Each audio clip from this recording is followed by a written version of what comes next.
जय श्रीराम. जय श्रीराम. नमस्कार. योग वासिष्ठ सखोल निरूपण या कार्यक्रमामध्ये सर्वांचे सहर्ष स्वागत. आज निरूपणाचा 61वा दिवस आहे. आदरणीय नितीन सरांना विनंती करतो की त्यांनी निरूपणाला सुरुवात करावी.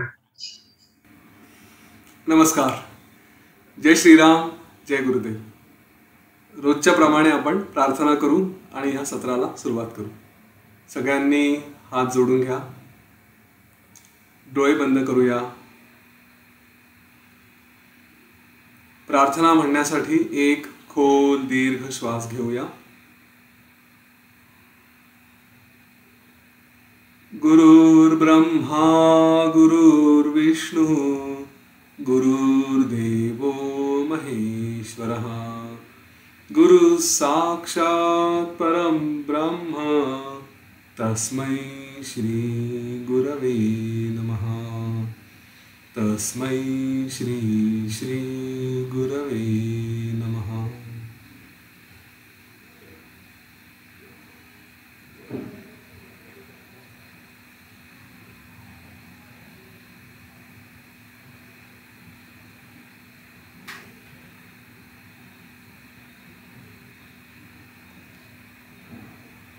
हळूवार डोळे उघडूया.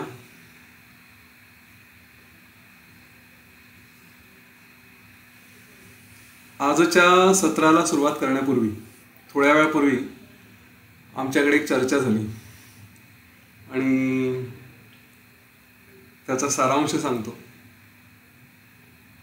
माझ्या मुलांनी विचारलं की बाबा तुम्ही वासिष्ठच का निवडलं? म्हणजे तुम्हाला आयुष्यात करण्यासारख्या बऱ्याच गोष्टी होत्या. तुम्हाला जॉब सोडायचा होता किंवा काय, जॉबही करू शकले असते किंवा आणखी काही इतर गोष्टी करू शकले असते. तर तुम्ही स्पेसिफिकली हेच का निवडलं, योग वासिष्ठच का निवडलं आणि जॉब का सोडला? त्याचा प्रश्न होता. याचं इन्स्पिरेशन काय, प्रेरणा कुठून होती याची? तर म्हटलं याची प्रेरणा योग वासिष्ठामधूनच मिळाली. म्हणजे नेमकं काय? मग मी त्याला जे सांगितलं तेच इथे सांगतो. आणि हे सगळ्यांनी आपल्या जीवनात हेच नाही पण असं काहीतरी करावं अशी एक छोटंसं आवाहन मी करू शकतो. मी म्हटलं पहा, हे जे काही सगळं ज्ञान आलंय ना, हे योग वासिष्ठमधूनच आलंय. त्याच्यामुळे जे काही बोलता येते त्याच्यातलंच ज्ञान आहे. म्हटलं योग वासिष्ठ वाचता वाचता हे प्रश्न मनात यायला लागले की माझं अस्तित्व कशासाठी, मी बेस्ट सगळ्यात चांगलं काय करू शकतो. जीवन तर आहे, जोपर्यंत आहे तोपर्यंत आहे. तर या धर्तीवर आहे तोपर्यंत या शरीराचा, या अस्तित्वाचा आपल्याला जे काही ज्ञान मिळालं आहे, बुद्धी मिळाली आहे, शक्ती मिळाली आहे, संपत्ती मिळाली आहे, जे काही मिळालं आहे त्याचा सगळ्यात चांगला उपयोग मी कशा पद्धतीने करू शकतो, हा पहिला प्रश्न योग वासिष्ठच्या वाचनातून मनात आला. आणि मग मी विचार केला तेव्हा माझ्या लक्षात आलं की आतापर्यंत जे काही मला जे चांगलं जमतं असं मला वाटतं, की बाकीचं मला माहीत नाही, पण जे चांगलं जमतं तर थोडं ज्ञानावरती विचार व्यवस्थित करू शकतो. आध्यात्मिक विचार करण्याची एक प्रवृत्ती आहे, पूर्वीपासून त्याच्यात रस जास्त होता. त्यामुळे कदाचित ह्या गोष्टीवरती मी चांगल्या पद्धतीने कार्य करू शकेन. आणि असा विचार केल्यानंतर म्हणून मग मी योग वासिष्ठ निवडलं. आणि मी हेही बघितलं की योग वासिष्ठ हा विषय कठीण वाटतो, अनेकांना समजायला सोपा नाही आहे. अनेक लोकांपर्यंत तो जातो पण ते लोक त्याला स्वीकारू शकत नाही, समजू शकत नाही. आणि पुष्कळांपर्यंत तो माहिती नाही योग वासिष्ठ काय आहे. एका बाजूला ही परिस्थिती, पण दुसऱ्या बाजूला याच्यासारखं सुंदर ज्ञान नाही, याच्यासारखं शक्ती देणारं, याच्यासारखं प्रेरणा देणारं दुसरं काहीच असू शकत नाही. तर म्हटलं मग हा विचार करून मी म्हटलं की चला योग वासिष्ठचा प्रचार करू. मग तो म्हणाला की ठीक आहे, पण मग सामान्य माणसासारखं जगायला काय हरकत आहे. म्हणून 4 लोक आपले जसं संसार करतात आणि आपलं जे काही नोकरी करतात, रिटायर होतात, तसं करायला काय हरकत होती. तर माझ्या दृष्टीने जे उत्तर होतं की सामान्य म्हणून जगणं मुळात ही कल्पनाच आपल्याकडे नाही आहे. आपल्या संस्कृतीमध्ये कुठेतरी हे सारखे आक्रमणं आणि मग नको ते खोटं ज्ञान आणि साधारण गोष्टी कळवणं की नाही 2 वेळचं भाजी भाकरी खावी आणि साधारण राहावं, ठेविली अनंते तैसाची राहावे वगैरे वगैरे, ह्या सगळ्या गोष्टी आपल्याकडे सांगण्यात आल्या आणि त्याचा लोकांनी चुकीचा अर्थ घेतला आणि त्या चुकीचा अर्थ घेऊन आपली जी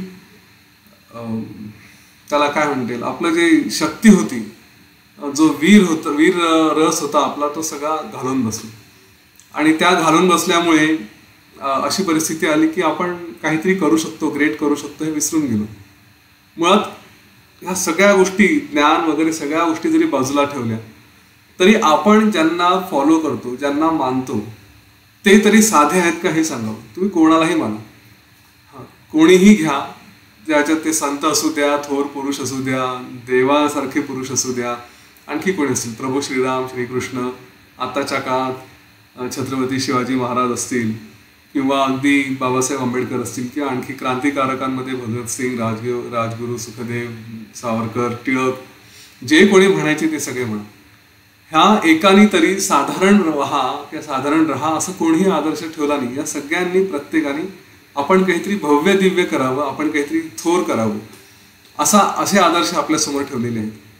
त्याच्यामुळे मी म्हटलं की माझ्या दृष्टीने हे जे काही ज्ञान मिळालं, त्या ज्ञानाच्या दृष्टीने तर एक गोष्ट पक्की आहे की मी म्हणजे ईश्वराचा अंश आहे. मी म्हणजे ईश्वरच आहे म्हटलं तरी चुकीचं नाही, पण अजून तेवढं म्हणणं हे खूप धाडसाचं होतं, लोकांना ते सहजासहजी पचत नाही. तर ठीक आहे, तुमच्यासाठी मी म्हणजे ईश्वराचा अंश आहे आणि मनुष्य आहे. तर मनुष्य म्हटल्यानंतर, ईश्वराचा अंश म्हटल्यानंतर मग मी साधारण का व्हावं?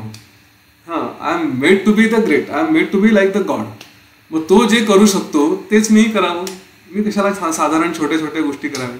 साधारण छोट्या छोट्या गोष्टी ज्या करायच्या असतील ते किडेमुंगे करत असतील, कदाचित पक्षी करत असतील, इतर प्राणी करत असतील, तेही त्यांच्या परीने माहीत नाही कसे करतात, काय करतात, कदाचित तेही काहीतरी ग्रेट करत असतील. परंतु आपण जन्माला आलो आहोत ते साधारण म्हणून राहण्यासाठी नाही.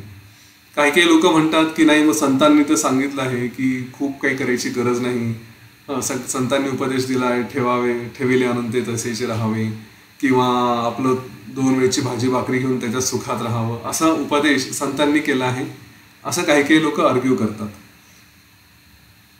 मी उत्तर एकच आहे की त्यांनी भाजी भाकरी खा किंवा काय करा हे जरी सांगितलं असेल तरी पण ते स्वतः जर तुम्ही बघितले तर ते तसे राहिले नाहीत.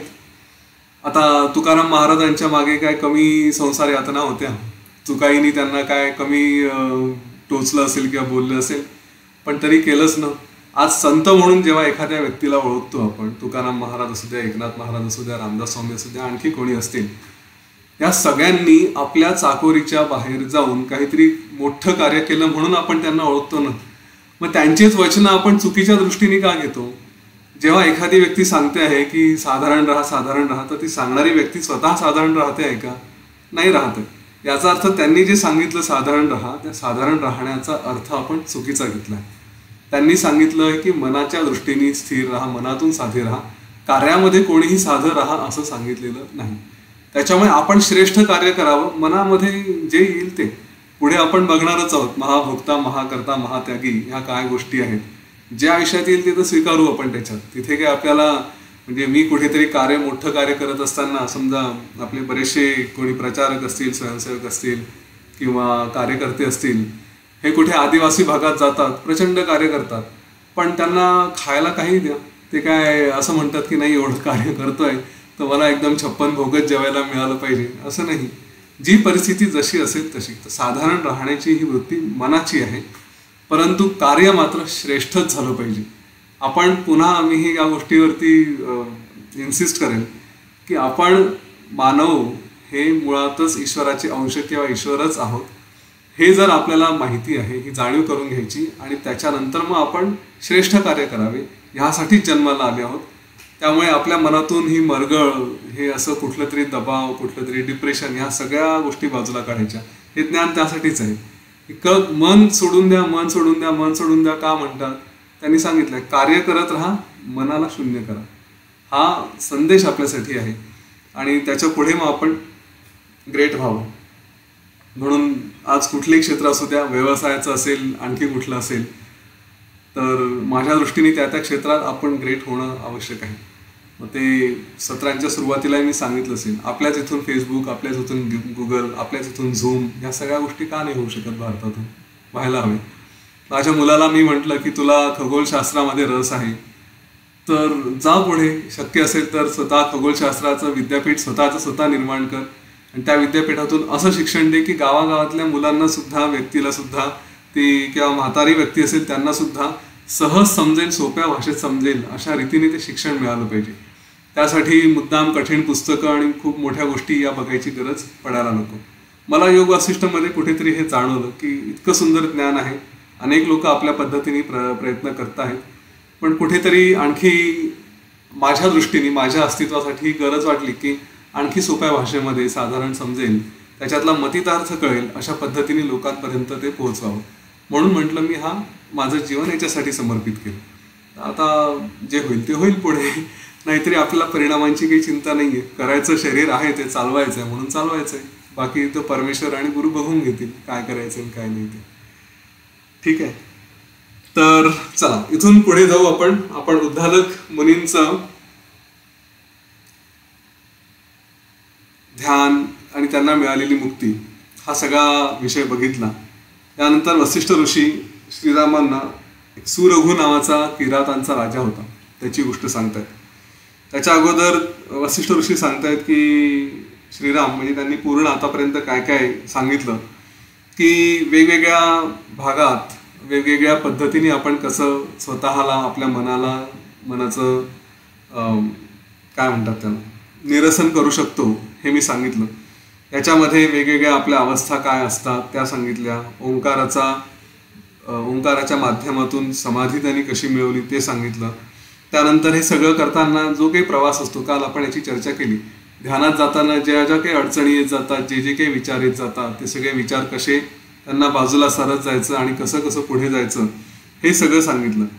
या सगळ्या प्रकारांमध्ये, या सगळ्या प्रोसेसेसमध्ये तुम्ही काहीही करून, अगदी मी इथे फक्त जरी समाधी आणि ओंकार आणि ह्या गोष्टींचं सांगितलं असेल तरी पण माझ्या दृष्टीने अगदी साध्या भाषेत बोलायचं म्हटलं तर आपण लहानपणापासून जे काही करतो, मग अगदी शुभंकरोती म्हणण्यापासून रामरक्षा करा, पुढे जाऊन तुम्ही आणखी स्तोत्र म्हणा, संध्यावंदन करा, पूजा करा, होम करा, हवन करा, तीर्थयात्रा करा, नाहीतर ध्यान करा, जप करा, जे काही असेल, कुठली भक्ती करा, या सगळ्या मार्गांचा, योग साधना करत असतील, हठयोग करत असतील, शीर्षासन करत असतील, आणखी काही करत असेल, या सगळ्या मार्गांचा जो काही एकच अंत आहे, या सगळ्या मार्गांना जिथे नेऊन पोहोचवायचं आहे ते काय आहे, फायनल डेस्टिनेशन ज्याला म्हणू आपण. फायनल डेस्टिनेशन काय आहे तर आपला तो योग भाव, मी आणि तो जो काही वेगळा आहे, हा जो द्वैत भाव आहे, मी आणि तो वेगळा आहे, सेपरेट आहे, हे वेगळेपणा जावा आणि त्या दोघांचा योग व्हावा. हा योग होण्यासाठी हे सगळे एक एक एक एक एक एक छोटे छोटे छोटे छोटे टाकले जाणारे पावले आहेत. त्याच्यामुळे हा प्रवास निश्चितपणे सुरू राहावा. जेव्हा जिथे पोहोचायचं तिथे पोहोचेल. जर माहिती नसेल तर आपल्याला हे डेस्टिनेशन आज योग वासिष्ठमधून किंवा बाकी माध्यमातून सांगितलं जातं की तुम्ही सगळं करा, पण आपलं ध्येय कुठे आहे, आपली नजर कुठे असावी, तर मी आणि तो एक आहोत ही जाणीव होण्यापर्यंत आपला प्रवास व्हायला हवा, हे आपलं ध्येय असावं. त्यांनी सांगितलं की हे सगळं सांगताना स्वाभाविकपणे मला शब्दांचा उपयोग करून घ्यावा लागला आणि ह्या सगळ्यांचा उपयोग करताना शब्दांचं मुळात जो उद्देश असतो तो लक्षात घ्या. खरं म्हणजे शब्दसुद्धा आपण बघितलं की हे निर्मितीच आहे. शब्दसुद्धा खोटे आहेत, शब्दांना सुद्धा अर्थ नाही. परंतु जोपर्यंत हे सांगत नाही, जोपर्यंत ही भावना होत नाही, जोपर्यंत हे ध्येय कळत नाही, तोपर्यंत शब्दांचा उपयोग करून घ्यावा लागतो. आणि मग म्हणून ते म्हणतात की मी हा जो शब्दांचा उपयोग आहे, या शब्दांच्या उपयोगाने सुद्धा नुसतं एक मार्गदर्शन केलं, म्हणजे प्रत्यक्षात कुठली कृपा केली नाही, प्रत्यक्षात कुठलं उपदेश केला नाही, पण केवळ मार्गदर्शन केलं आणि त्याच्यातून सुद्धा शब्दांच्याच माध्यमातून मुक्ती कशी मिळू शकते ह्याचं उदाहरण म्हणून मी तुला सुरघूची कथा सांगतो, असं वसिष्ठ ऋषी म्हणतात. ते म्हणतात की एक हेमजट नावाचा किरातांचा प्रदेश होता. किराट हेमजट जातीचे ते कैलास पर्वताच्या पायथ्याशी त्यांची वस्ती होती आणि त्यांचा राजा सुरघू हा तिथे राज्य करत होता. हा सुरघू अतिशय शिस्तप्रिय, अतिशय शासन व्यवस्थित करणारा आणि प्रजेवरती व्यवस्थित लक्ष ठेवणारा असा तो होता. त्याचा उद्देश एकच की जे कोणी चुकीचे लोक असतील, वाईट गोष्टी करत असतील तर त्यांना शासन करावं आणि जे शासनाचा भाग म्हणून त्यांना शिक्षा करावी आणि त्याच्यामुळे जे व्यवस्थित राहणारे लोक आहेत, साधारण लोक आहेत, त्यांना सुखाने जगता येईल. तर अनेक ह्या सगळ्या प्रकारांमध्ये त्याच्या शासनमध्ये, शिस्तीमध्ये तो थोडा कडक असल्यामुळे कधी कधी त्याला अशी भावना व्हायची की अरे मी कोणाला तरी माझ्यामुळे, माझ्या या आग्रहामुळे, शिस्तीमुळे लोकांना त्रास होतो आहे. आपण हा प्रकार लॉकडाऊनच्या काळात बघितला की जनतेला त्रास होता असं वाटायला लागलं, कुठे इकडे तिकडे जायचं आहे, काही करायचं आहे, परंतु पोलिसांनी अडवलं, बॅरिकेड्स टाकलेले आहेत, थांबवतायत रस्त्यावरती. हे सगळे अनुभव आपण लोकांचे बघितलेले आहेत. तर त्यावेळेस जे करतात त्यांना एकीकडे असे वाटत असेल, कोणी जे खरंच त्या हृदयाचे असतील, की अरे आपण एवढं कडकपणा करतो आहे, लोकांना त्रास होतो आहे, तर पण त्याच्यामध्ये दुसरा उद्देश हाही आहे की लोक जे चांगले आहेत, जे बाकी खरंच महत्त्वाचे लोक आहेत, त्यांना त्रास होऊ नये. तर त्यामुळे त्याला अशी टोचणी लागली की माझ्यामुळे लोकांच्या या प्रजेचा मोकळेपणा, त्यांचं स्वातंत्र्य याच्यावरती थोडंसं मर्यादा येत आहेत आणि पण जर मी तसं नाही केलं तर मग जे चांगले लोक आहेत त्यांना त्रास होईल. तर आता अशा स्थितीत काय करावं? शिक्षेचं भय जर नसेल तर सगळेच लोक वाईट वागतील, पण शिक्षेचं भय असेल तर त्यांना स्वातंत्र्यावरती बंधनं येतात असं वाटते. त्यामुळे तो अतिशय असा बेचैन झाला आणि त्याच्या मनात नेमकं काय करावं हे काही कळत नव्हतं. अशा वेळेस तिथे मांडव्य ऋषी हे आले आणि सुरघोनी त्यांचं स्वागत केलं, त्यांची पूजा वगैरे केली आणि त्यांनी मांडव्य ऋषींना आपली मनाची अवस्था सांगितली आणि त्यांना विनंती केली की मला कृपया असा उपदेश करा की जेणेकरून माझ्या मनात मी जे काही करतो आहे त्याबद्दल जो संशय आहे तो दूर होईल. मांडव्य ऋषी म्हणाले की हा जो काही तुझ्या मनाचा खेळ चाललेला आहे हा खरं म्हणजे एक प्रकारची ही दुर्बलता आहे. तू राजा आहेस आणि राजाला नेहमी आपलं मन हे सक्षम ठेवावं लागेल. त्याला आपलं मन मजबूत ठेवायचं, त्याला असं अस्थिरता, दुर्बलता, हळूवारपणा किंवा त्याला काय म्हणतात अतिशय संवेदनशीलता असणं राजासाठी हे बरोबर नाही. इतकं सेन्सिटिव्ह असून उपयोग नाही. या सगळ्यांच्या मागे तुला जो काही त्याचं कार्य करायचं आहे, जो काही उपाय आहे तो तुलाच करावा लागेल. त्यासाठी तू वेगवेगळे जे मार्ग आहे, श्रवण, मनन, आपल्या इंद्रियांवरती लक्ष ठेवणं, त्याच्यानंतर आपल्या मनाला शांत ठेवणं, वैराग्य, ह्या सगळ्यांचा प्रयत्न केल्यानंतर जेव्हा तुझा आत्मबोध जागृत होईल, जेव्हा तुला कळेल की मी स्वतः काय आहे, माझं स्वरूप काय आहे, हे कळल्यानंतर मग तुझं मन पूर्णपणे रिकामं होईल. मग तिथे हा जो काही तुझा संवेदनशीलता आहे ही चालली जाईल आणि मनातले सगळे ताप सुद्धा शांत होतील. म्हणून तू फक्त आपलं सगळे हे विषय सोडून थोडा एकांतात जा, विचार कर, चिंतन कर आणि हे सगळं जे काही निर्मिती आहे, जे काही तू स्वतःची प्रजा म्हणतो, तू स्वतः म्हणतो, तुझे पुत्र आणि तुझे नातेवाईक, या सगळ्यांबद्दल विचार कर. त्यांचं सगळ्यांचं स्वरूप काय आहे ते समजून घ्यायचा प्रयत्न कर. मी कोण, माझा जन्म कशामुळे झाला, हे जग काय, माझं कार्य काय, या सगळ्या गोष्टींचा विचार केल्यानंतर जेव्हा तुला स्वतःचा आत्मानुभव यायला लागेल त्याच्यानंतर मग हे सगळ्या ज्या गोष्टी आहेत की याच्यात आनंद होतो, त्याच्यात दुःख होतं, माझ्या प्रजेचं काय होईल वगैरे, या सगळ्या गोष्टी काही तुला त्रास देऊ शकणार नाही. त्यापासून तू स्वतःला वाचवू शकशील आणि अशा रीतीने तुझं मन पूर्णपणे निर्विकार झालं की मग तू स्वतःला ब्रह्मरूपात स्थिर करशील.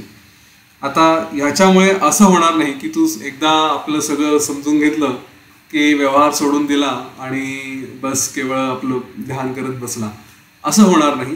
ह्याचा परिणाम हा होईल की तुझं मन नष्ट झाल्यामुळे आणि तुझा कारभार मात्र तू व्यवस्थित चालू ठेवशील.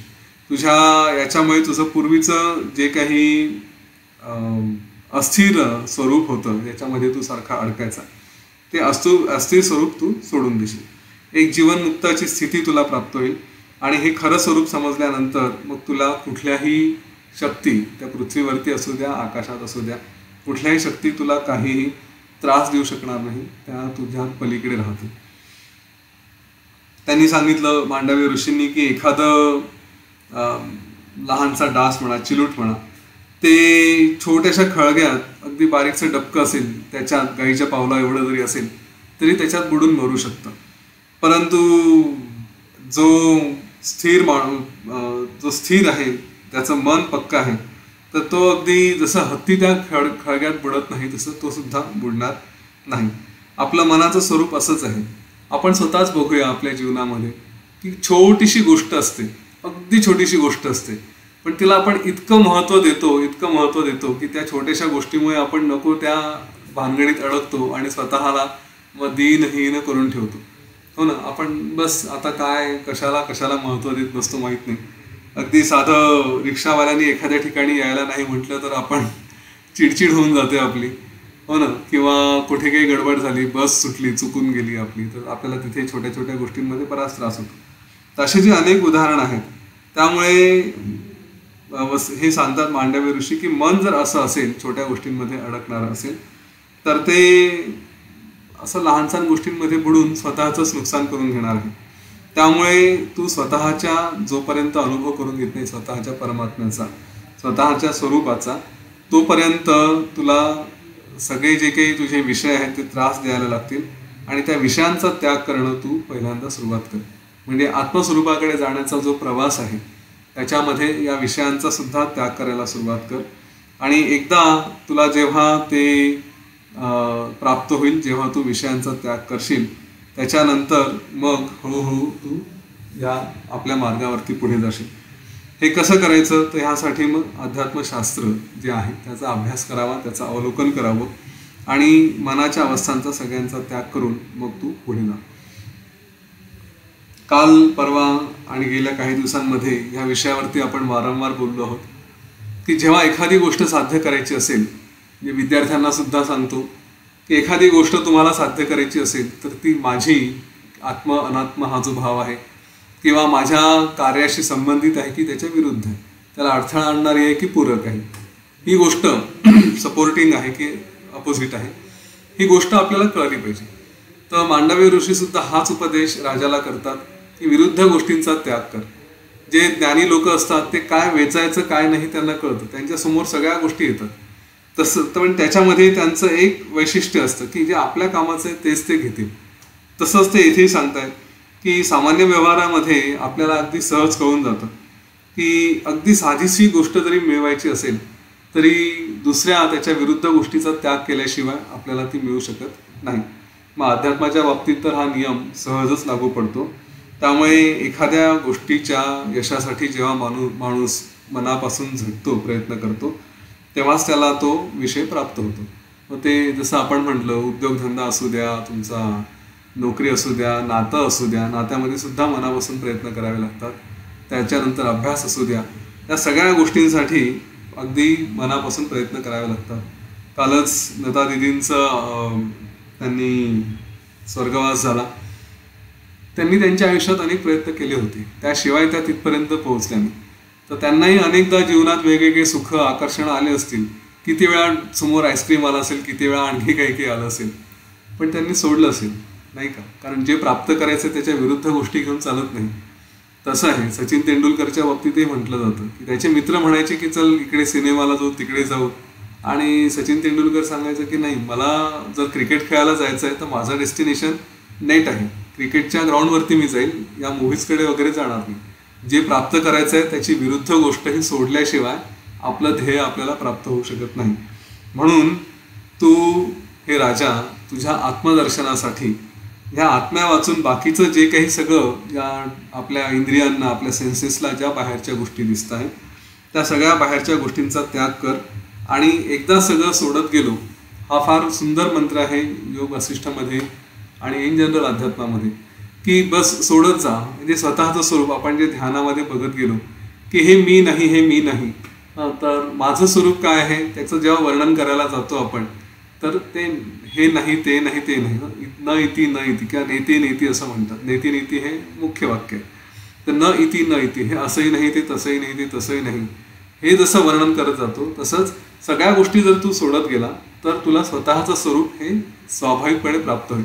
कारण जे काही ज्याचं वर्णनच नाही करतायत, सगळं सोडून दिल्यानंतर जे उरतं तेच ते परमपद आहे. तर म्हणून हे राजा एक गोष्ट लक्षात घे की इथे जे जे काही दिसतं ते केवळ आपल्या मनाने, आपल्या संकल्पाने निर्माण केलेलं आहे. आणि ह्या सगळ्या संकल्पांचा, सगळ्या मनातल्या भावनांचा नाश केला की हळूहळू तू नंतर मनाचा पण नाश कर.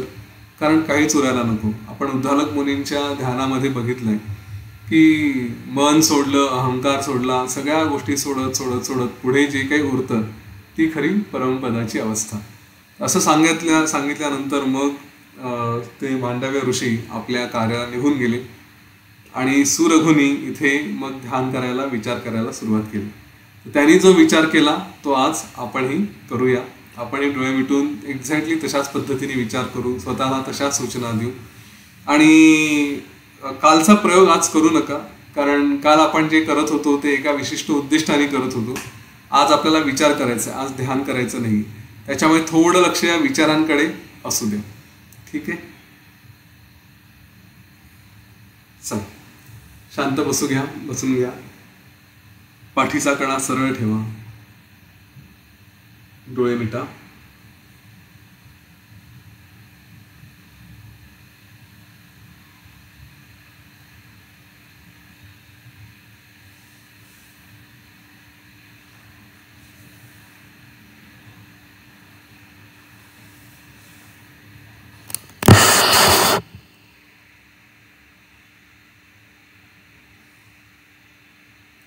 सगळं लक्ष आपल्या श्वासावर.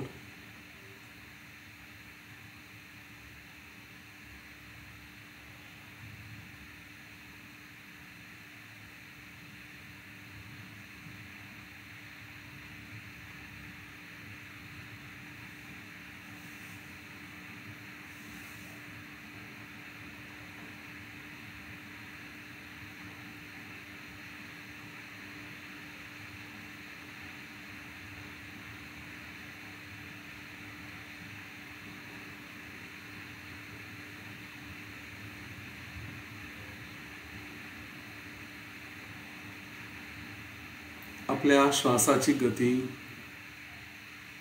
त्याची खोली, किती आत जातो आहे, कसा जातो आहे, इकडे लक्ष द्या.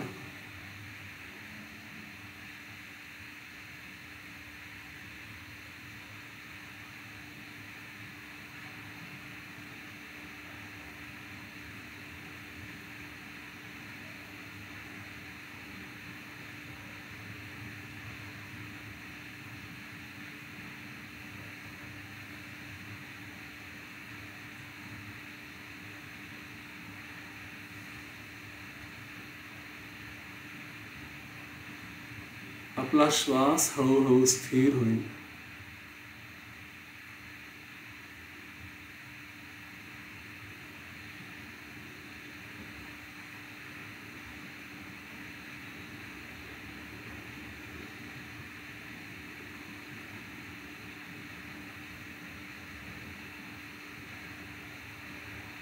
श्री गणेशाचं स्मरण करू.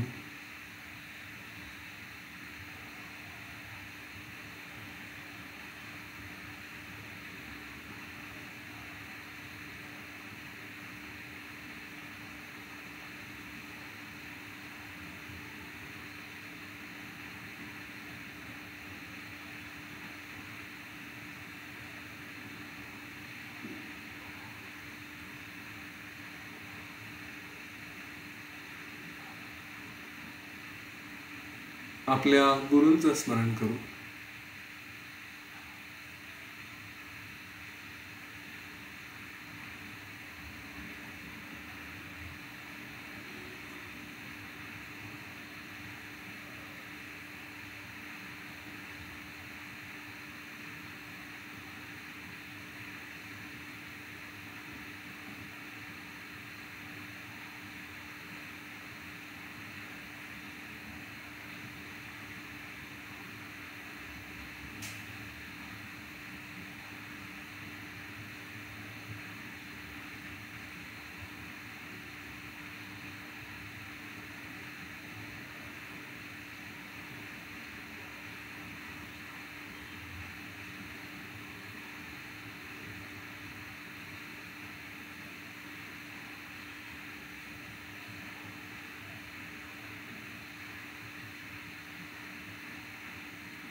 आपल्या स्वतःबद्दल, आपल्या अस्तित्वाबद्दल, स्वरूपाबद्दल आपण आतापर्यंत जे जे विचार केलेत,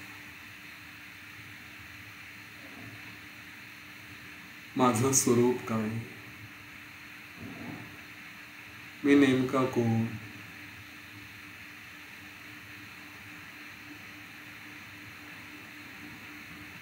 ह्याचे जे काही उत्तरं आतापर्यंत असतील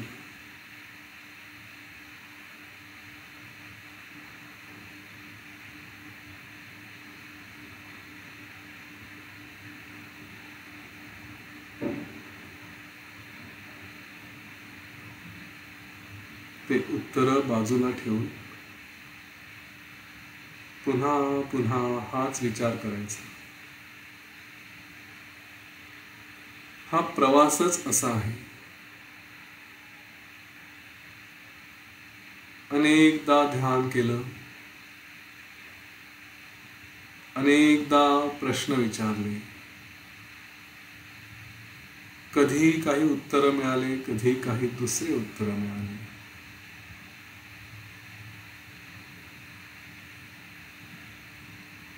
तरी हे प्रश्न चालूच ठेवायचे.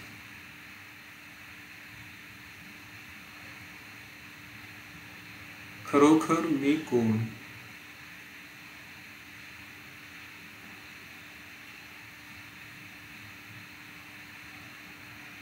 हे दिसणारं जग, हे डोंगर, झाडं यांनी भरलेली ही पृथ्वी म्हणजे मी नाही.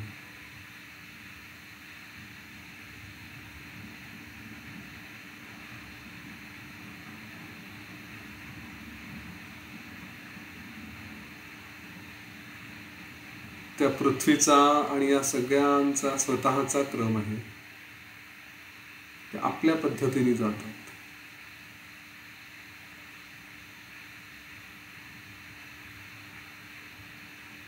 म्हणून ते म्हणजे मी नाही. मग मी कोण?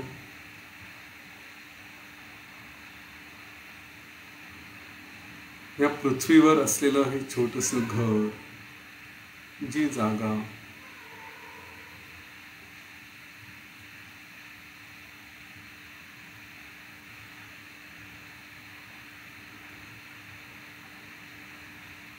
ते म्हणजे मी का? किंवा त्यांचा मालक म्हणजे मी?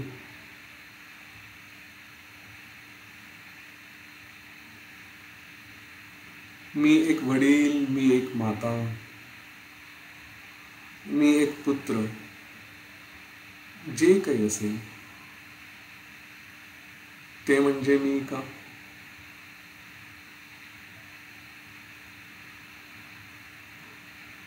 पण ती तर केवळ कल्पना आहे.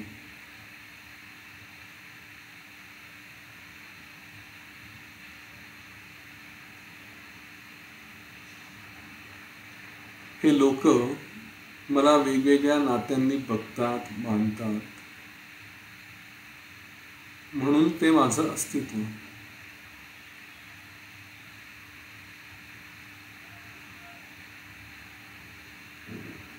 पण मी जर ह्या कल्पनाच सोडून दिल्या की मी म्हणजे वडील नाही, आई नाही, मुलगा नाही, मुलगी नाही,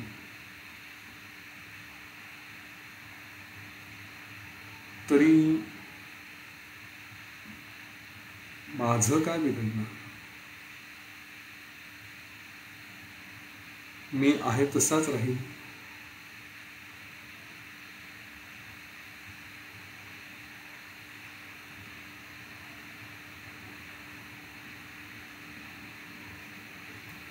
माझ्या वस्तूंशी, घराशी जो काही माझा संबंध आहे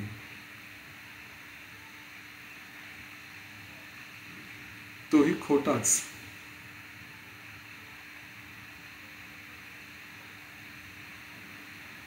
केवळ संकल्पना करत राहिल्यामुळे अनेक काळाचे इम्प्रेशन्स, संस्कार असल्यामुळे मी या सगळ्यांशी जोडला गेलो आहे.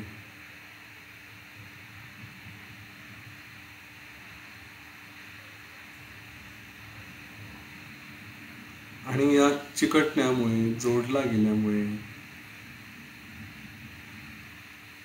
हे माझं, हे माझ्यामुळे असे भाव येतात.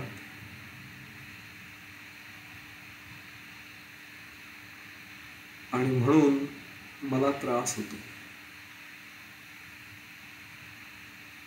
खरं यांच्याशिवाय आणि ह्या कल्पनांशिवाय सुद्धा मी सुखाने राहू शकतो. आणि माझ्याशिवाय सुद्धा हे सगळं राहू शकतो. ह्या जगात अनेक गोष्टी आल्या गेल्या, दूर गेल्या, कायमच्या गेल्या, सगळं झालं. पण कोणामुळे कोणालाही काहीही फरक पडला नाही.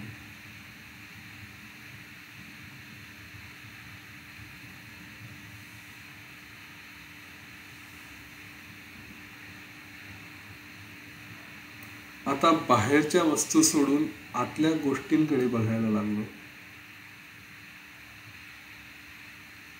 माझं शरीर, मांस, रक्त, हाडं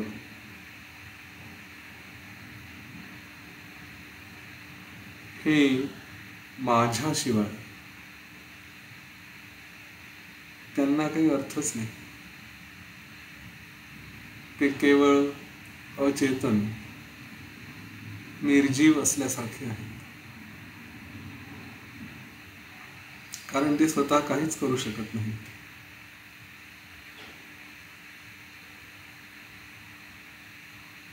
त्यांच्याही आतलं मन, बुद्धी, अहंकार, चित्त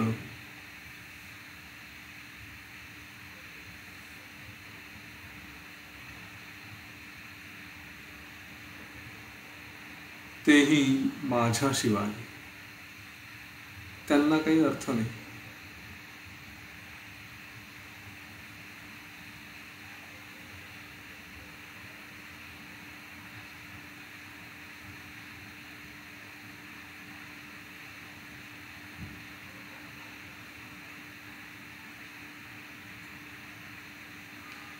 त्याच्याही आतला जीव, ज्याला मी म्हणत असेल,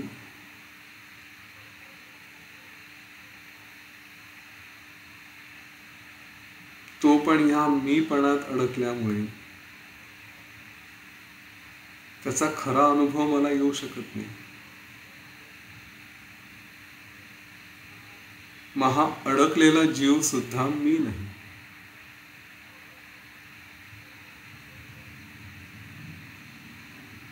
मी जो खरा आत्मा आहे,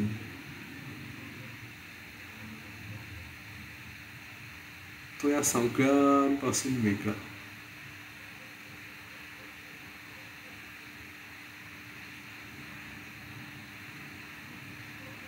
त्याच्याशिवाय जे काही आहे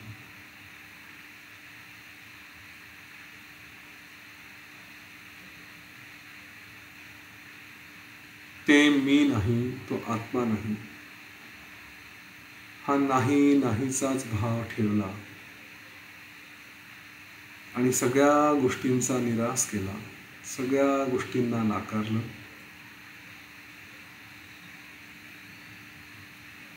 त्यांच्याबद्दल विचार करणं बंद केलं. तर जो उरतो तो मी शुद्ध,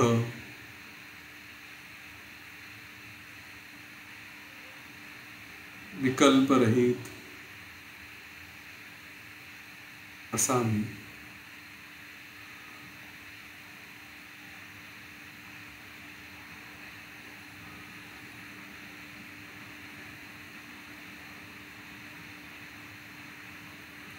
खरोखर किती आश्चर्य. कधीपासून मी या सुखाचा, स्वास्थ्याचा शोध करत होतो. हे सुख मिळवण्यासाठी नको तितके प्रयत्न करत होतो.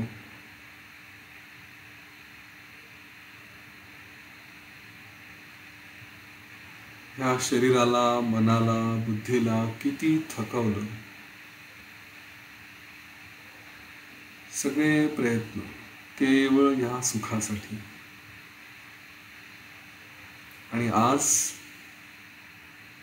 आज हे आश्चर्य की कुठल्याही प्रयत्नाशिवाय,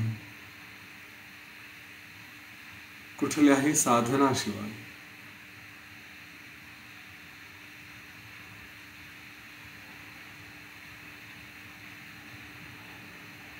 हे सुख मला सहज प्राप्त झालं. ही चित शक्तीच सगळीकडे आहे. या शरीराचा कधीतरी नाश होणारच, त्याचा धर्मच तो आहे.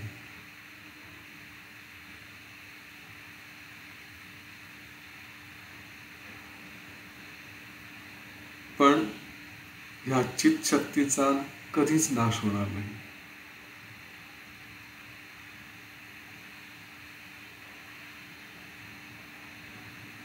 हाच परमात्मा, हीच ती चित शक्ती,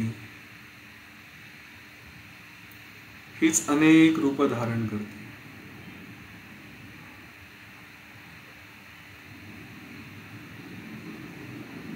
याच चित शक्तीने सगळी सृष्टी धारण केली आहे.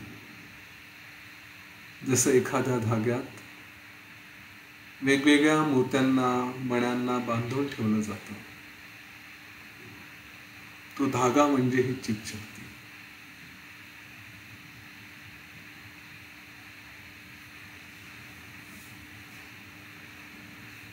स्वतः वेगवेगळे आकार धारण करून भास निर्माण करणारी असली तरी स्वतःचा या चित शक्तीचा कुठलाही आकार नाही. सगळे कार्य करत असली तरी तिचं स्वतःचं काही कार्य नाही.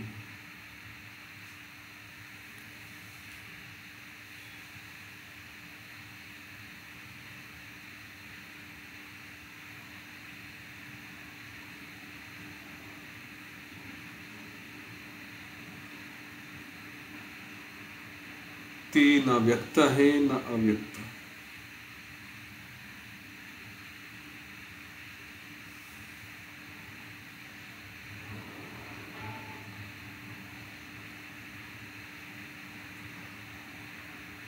तिला सगळ्या गोष्टींची जाणीव आहे,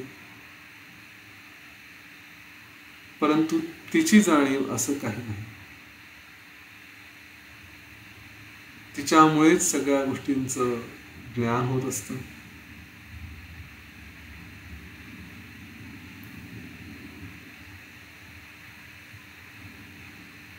तिच्यामुळेच सुख दुःख ह्या जाणीवा होतात.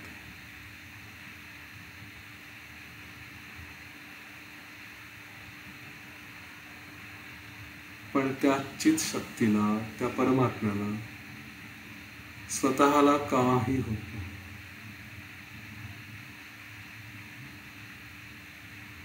त्यामुळे जे काही आहे किंवा जे काही अनुभवाला येतं, जे काही दिसतं,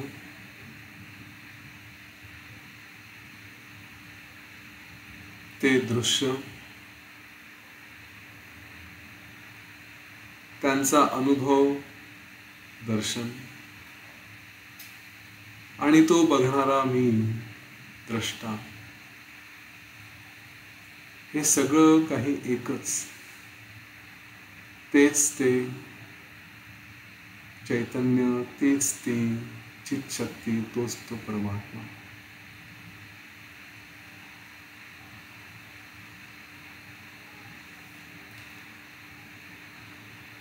या चुकीच्या भावनेमुळे की मी शरीर आहे,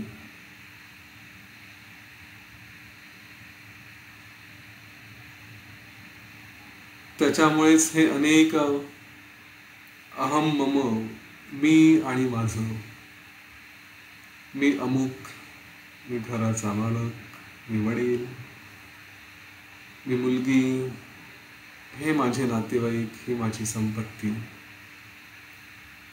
हे सगळे भाव केवळ मी शरीर आहे ह्याच्यामुळे निर्माण होतात. पण मी प्रत्यक्षात ह्यातलं काहीच नाही.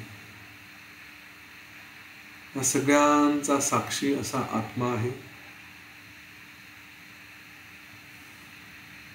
या आत्म्याशिवाय कुठलं नातं, कुठलं घर,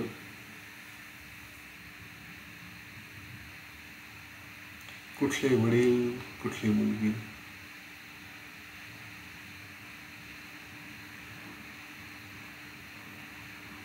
आणि या भूमिकांमध्ये कार्य करत असताना कोणाचं पाप, कोणाचं पुण्य,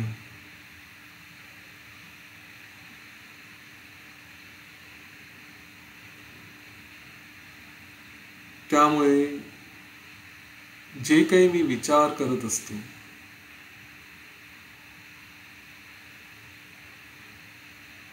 एका भूमिकेतून, मग ते वडील म्हणून शिस्त लावणं असेल किंवा आणखी काही असते, त्याच्यात पाप पुण्य कुठलंच नाही. हे सगळे विचारच मग केवळ भ्रम आहेत.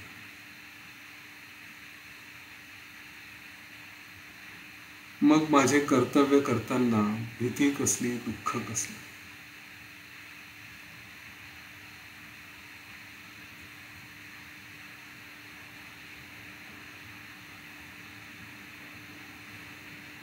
ह्या शरीराच्या सगळ्या अवस्थांच्या पलीकडे अतिशय स्थिर असा मी,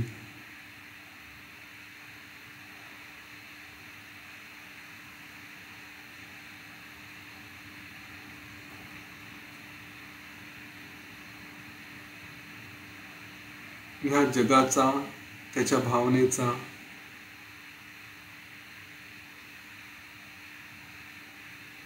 ह्या जगासंबंधी असलेल्या सगळ्या कल्पनांचा आता पूर्ण नाश झाला आहे. आता मी ज्ञान समाधीत स्थिर आहे.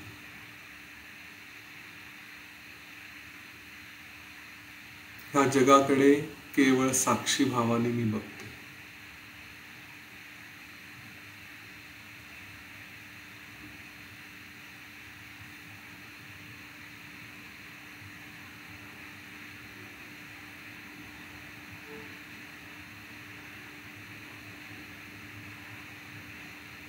निर्विषय, निर्विकार अशा आनंदाची मला प्राप्ती झाली आहे. अशा त्या आत्म्याला, स्वतःलाच माझा नमस्कार असो.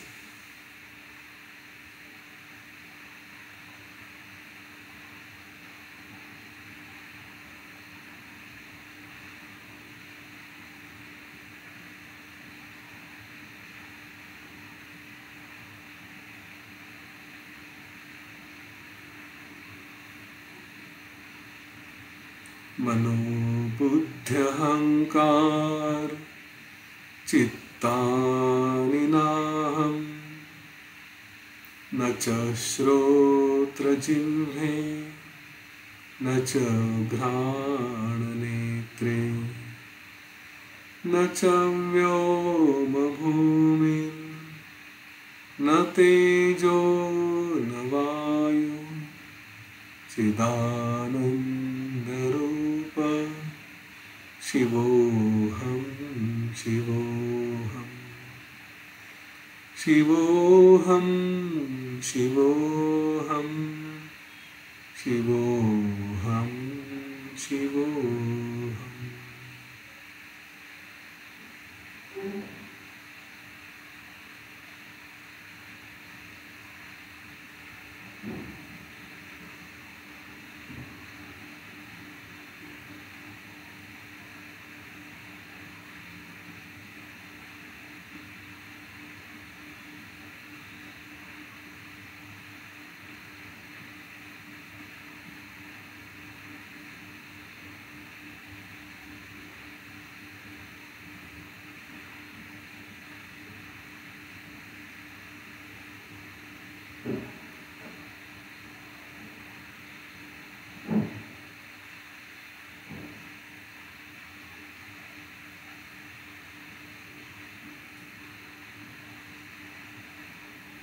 एक खोल दीर्घ श्वास घेऊया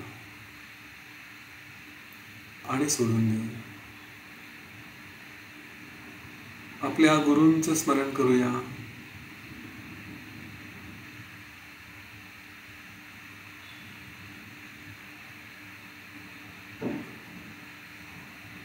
ओम शांती शांती शांती.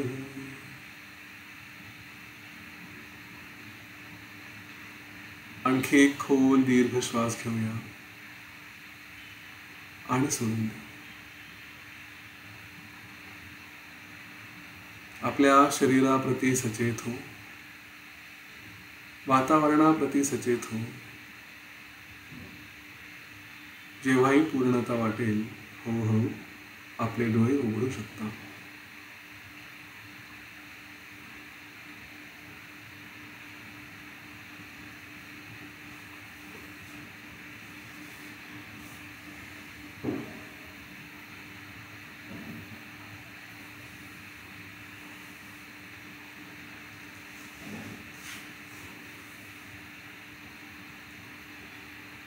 हा सुरघू राजा किरातांचा अशा प्रकारे त्यांनी विचार केला आणि ब्रह्मपदाला तो प्राप्त झाला. आणि त्याच्यानंतर मग कधी दुःखी होण्याचं काही त्याला कारणच उरलं नाही. आपला राज्यकारभार एका चांगल्या राजासारखा त्यांनी व्यवस्थित पार पाडला. आधी मनापासून तो कधी निर्दयी नव्हता किंवा विनाकारण दयावानी नव्हता. कोणाबद्दल त्याला लोभ नाही, मत्सर नाही, सकाम नाही की निष्काम नाही. अशा स्थितीत त्यांनी आपलं सगळं कार्य पार पाडलं. आणि पुढे केवळ त्या आपण जसं बघितलं की ऋषींच्या उपदेशामुळे, शब्दाच्या बोधामुळेच फक्त त्याला स्वतःचा जीवनमुक्तीचा अनुभव आला. त्याच्या मनातले सगळे द्वंद्व नष्ट झाले. त्याच्या पुढे त्याच्या मित्राची एक गोष्ट आहे, परीघ म्हणून, परणाद त्याला म्हणतात. तर ती गोष्ट आपण उद्या ऐकू. आता पुरतं इथे थांबू. जय श्रीराम, जय गुरुदेव.